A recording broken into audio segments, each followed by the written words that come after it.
What's going on, guys? Welcome back to my channel. Today's video is a new release review where I give you my quick thoughts and opinions about some of the most recent brand new releases.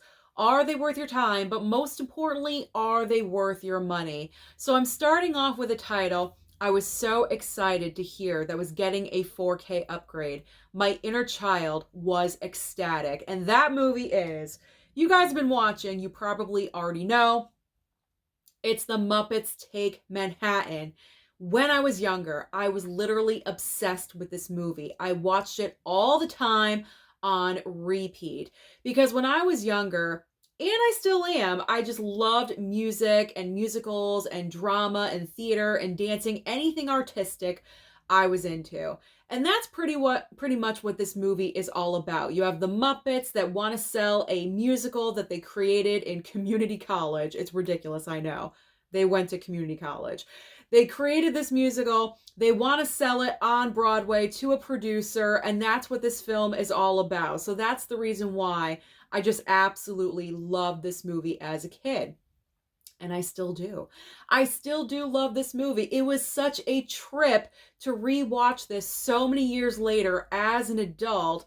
And it was nice to look at because the 4K transfer was nice. It was nice. It wasn't outstanding. It wasn't over the moon. Oh my God, the best transfer I've ever seen. But it was very, very nice. So if you are a fan of the Muppets or the Muppets Take Manhattan, this specific movie, definitely pick this up.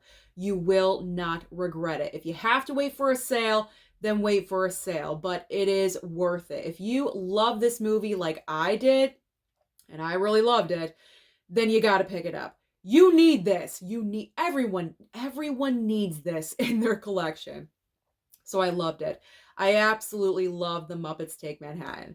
Okay, so next up on the list, this next title was really one of the only few titles to get excited about in the month of January, because January was extremely slow this year for physical media. But it is Varsity Blues. Varsity Blues, I believe, came out the first Tuesday of January. Finally watched it for the very first time. I know a lot of people cannot believe this was a first time watch for me. But I was too busy singing with, my singing group and dancing on stage in a musical to pay attention to Varsity Blues at the time, I guess. And that's why I missed out on this film when it first came out. But this was a very nice first time watch. Really well done 4K transfer. I thought it looked really, really well done, really nice. So just upgrading it to a 4K is worth the pickup. As far as the plot line of the movie itself, it's all about a high school football team in Texas where playing football, that's all you do and that's all you care about. And football players are gods down in Texas. And it's all about this football team in high school that have won championship after championship. And Paul Walker plays the star quarterback of the football team. And James Vanderbeek is kind of like the backup choice. And Paul Walker gets hurt. So therefore, James Vanderbeek has to step up as the new quarterback. He doesn't get along with the coach. There's a lot of stuff going on. There's a lot of stuff going on in this movie, but it was entertaining. I enjoyed it. But I think what I enjoyed the most about it was, it did have those little high school moments, typical in the 90s, a little raunch here and there. But also it was well balanced with serious moments, because there's a couple of serious moments in the film where the coach, played by Jon Voight, gets extremely rough with the kids. And one of them takes it so seriously that he contemplates doing the worst thing you could do to yourself. I'm just going to say that. And James Vanderbeek pretty much has to, talk him out of doing so.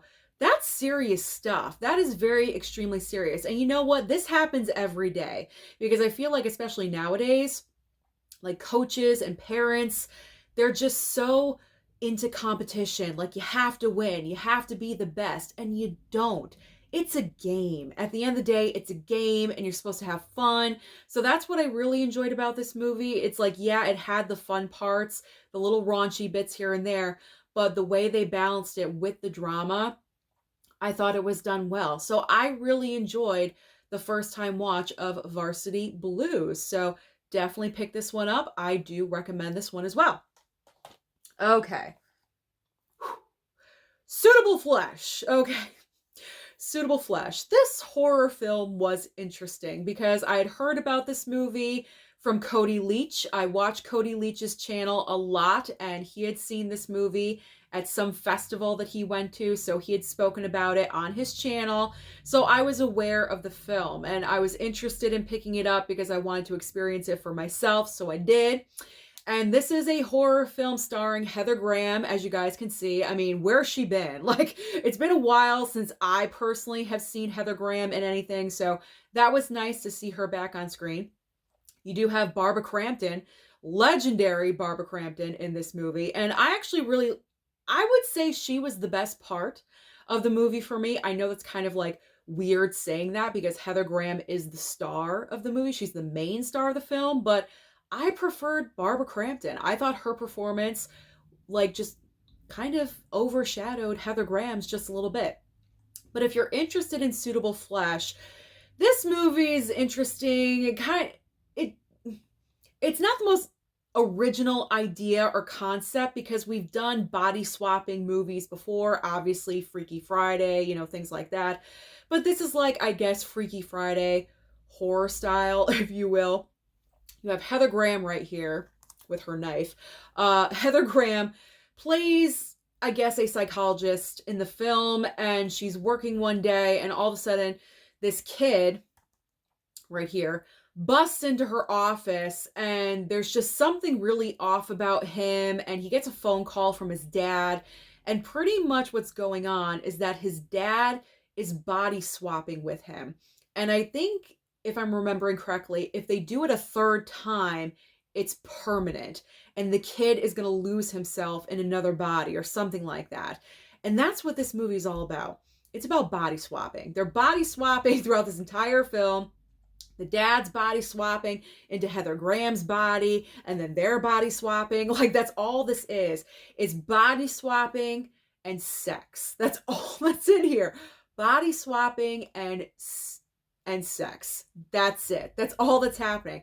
But, and even Cody Leach said this in his review of this film, this movie, when it comes to the sexual scenes, it's getting really sexual, but it's not believable sexual because, like, Heather Graham's character and this teenage kid, she, like, has a fantasy about having sex with him, so they start doing so, but they have all their clothes on.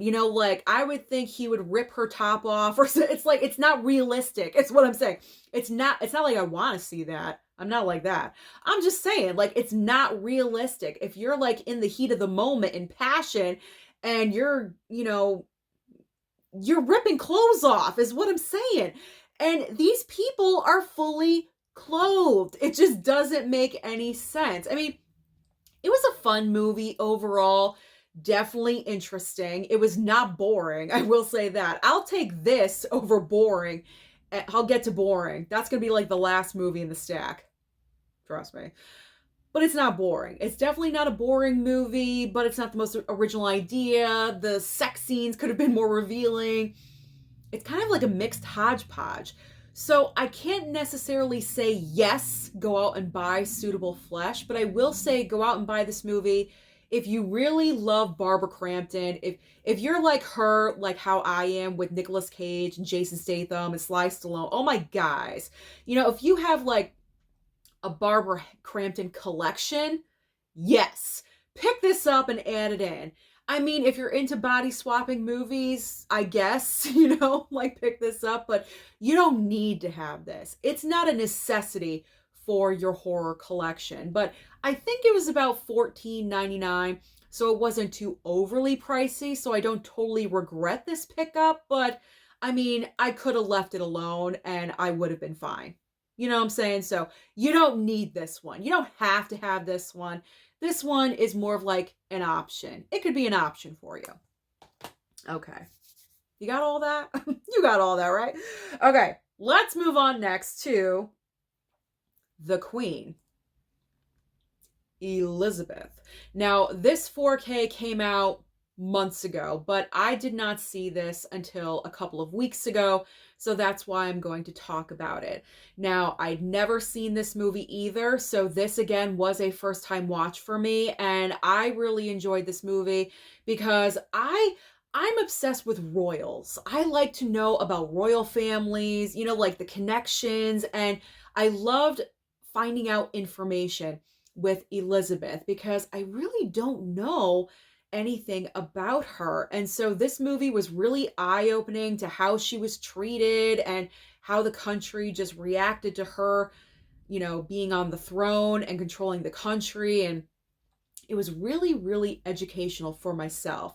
Cate Blanchett, she should have won the Oscar for this. Her performance is so amazing. But what she was so amazing with doing with this performance is that it was not over the top and overdone. It was very understated but powerful. And that's what I loved about it.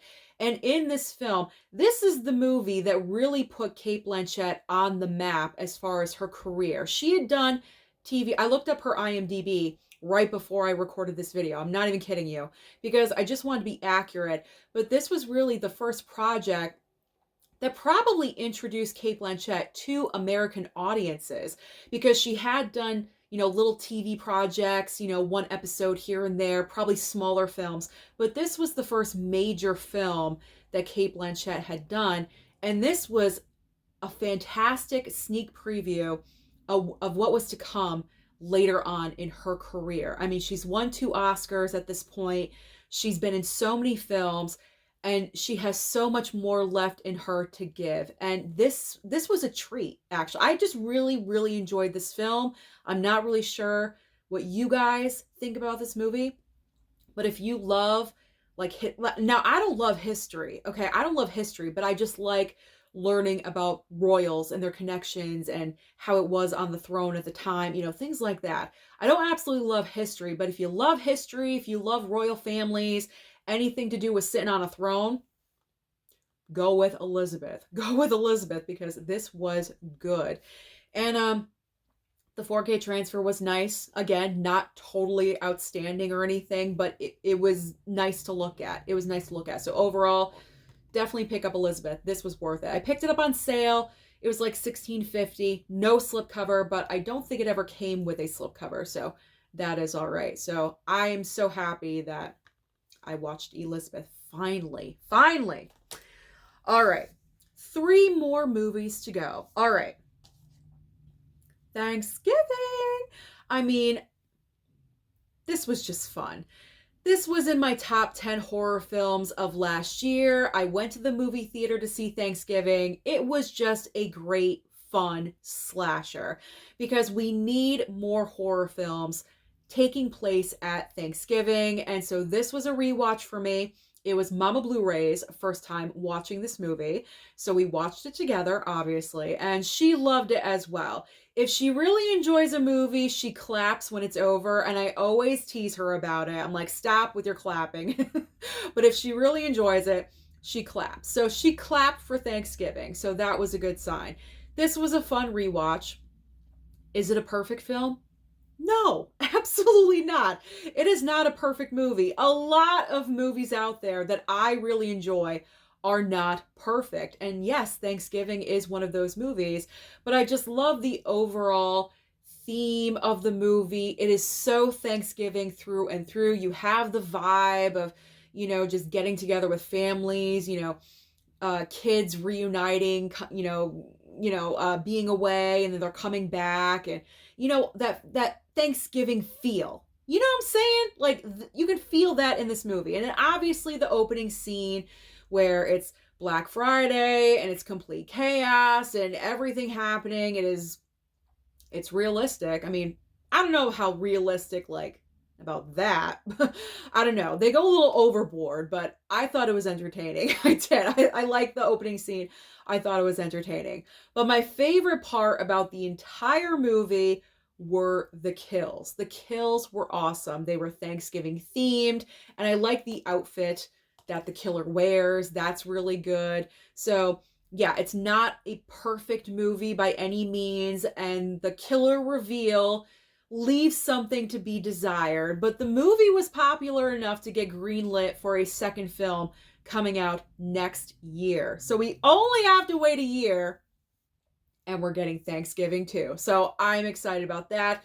Where they're going to go with it, I have no idea, but this was definitely a fun rewatch. I would say pick it up on sale. I would say pick it up on sale. I picked it up at full price, but I mean, if it's not a perfect film, so you don't absolutely have to pick it up, but I do recommend it if you love slashers, if you like, horror films on holidays, then wait for a sale, $15, pick it up. I think it's definitely worth it. All right. This next one, it was a little rough.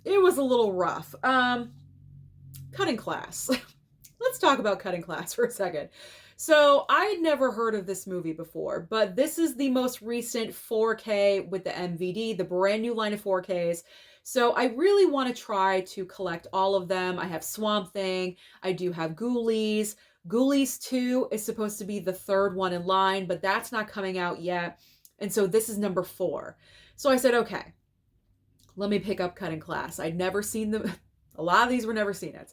I'd never seen the movie before. It's got Brad Pitt. You guys can see right here, very young Brad Pitt. I did not look up. I should have on IMDb. Like, was this like the first thing he ever did? I don't know. But, I mean, I can say I'm happy that Brad Pitt was throughout the entire film, because I was kind of worried that I bought this thing and he was going to be in the film for like maybe 5-10 minutes and then gone, never to be seen again. But he's throughout the entire film. So that was a nice surprise. If you are interested in Cutting Class, pretty much the premise of this film is that you have this kid right here on the end. He's kind of, I don't want to say crazy, but he's loopy. He's a little loopy, a little bit. He's eyeing the girl right here in the middle in high school, and these two, the girl and Brad Pitt, are together. They are a couple, and apparently Brad Pitt and Loopy over here were friends previously, but Loopy kind of, I don't want to like say anything to spoil anything, but Loopy did something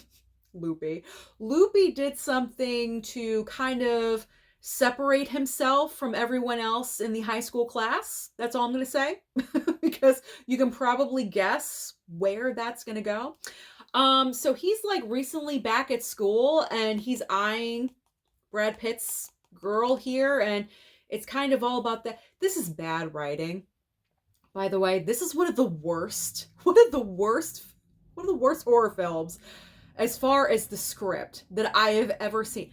Can I just tell you, watching this movie, I don't know why they felt the need to make every single male educator, the principal, the janitor even, at this high school that they're attending, they're all perverts. All of them, they're all perverts. When this girl walks into a room, it's like the world stops, and the principal of the school is having her bend over and he's looking at her ass.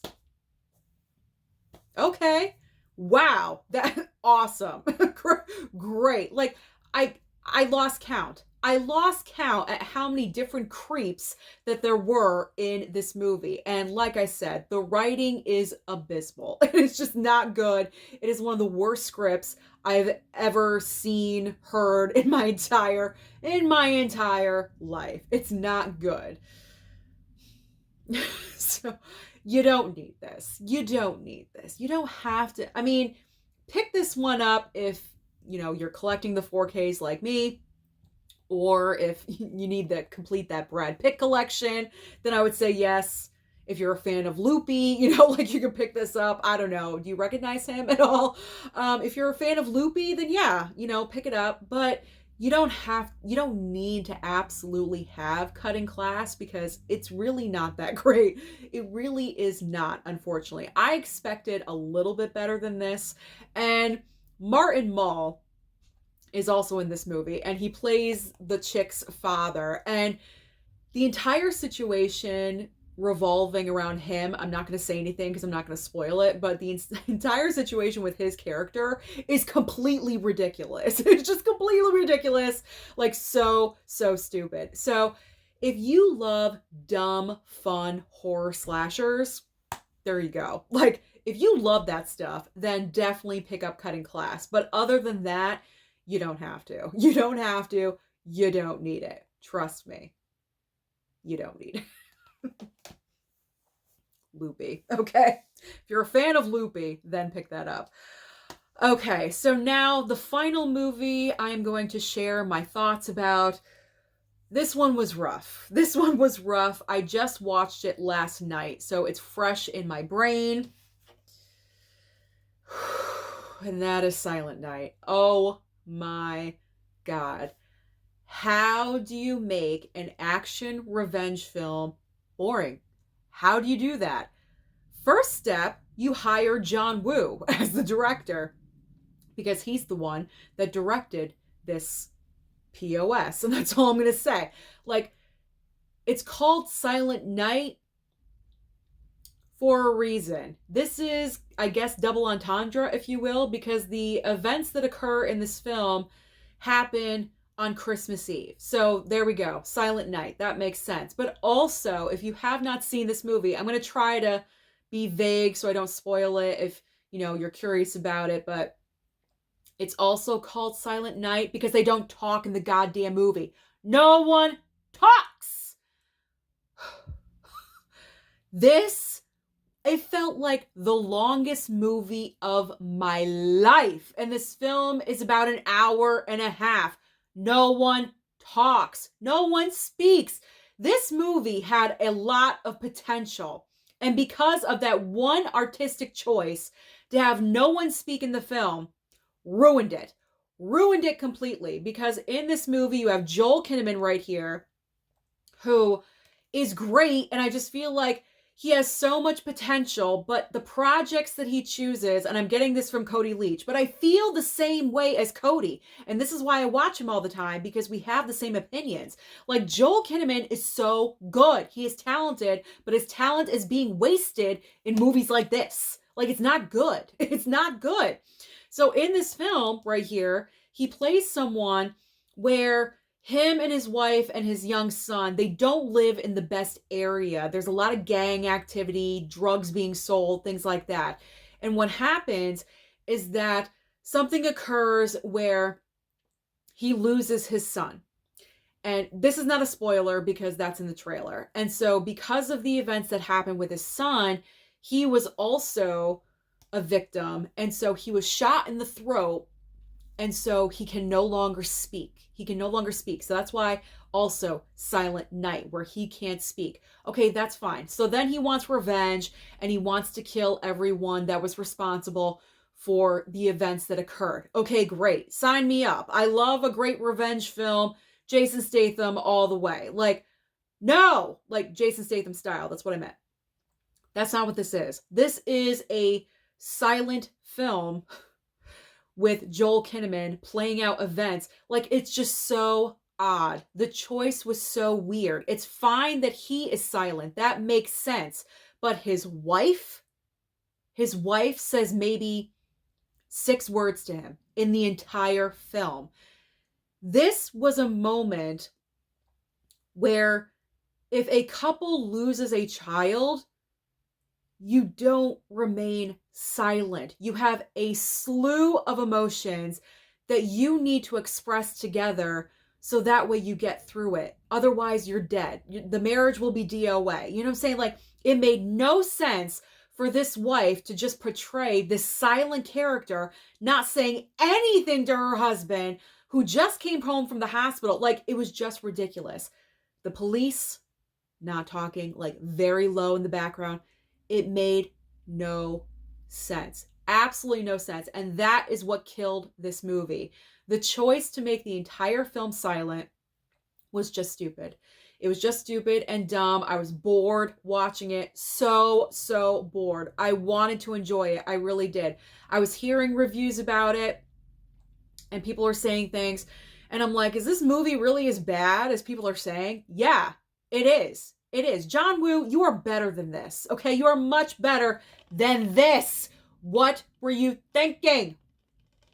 No. So you don't need this. You don't need this. That's my recommendation. Bypass this. You don't need this. I'm keeping it because it's a, Lionsgate Steelbook and I collect those. So yeah, but I don't know when I will ever want to watch this movie again because I don't want to be bored when I'm watching movies. So don't bypass Silent Night.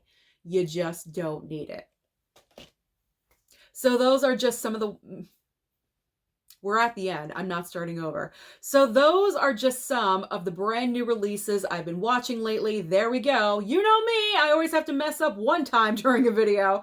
So comment down below and let me know your thoughts about any of the movies that I was just talking about. Do you love them? Do you love them? Do you hate men? Do you love them? Do you hate them? There we go. Don't forget, I apologize. Don't forget to like and subscribe before you leave, and I'll see you next time. Ugh.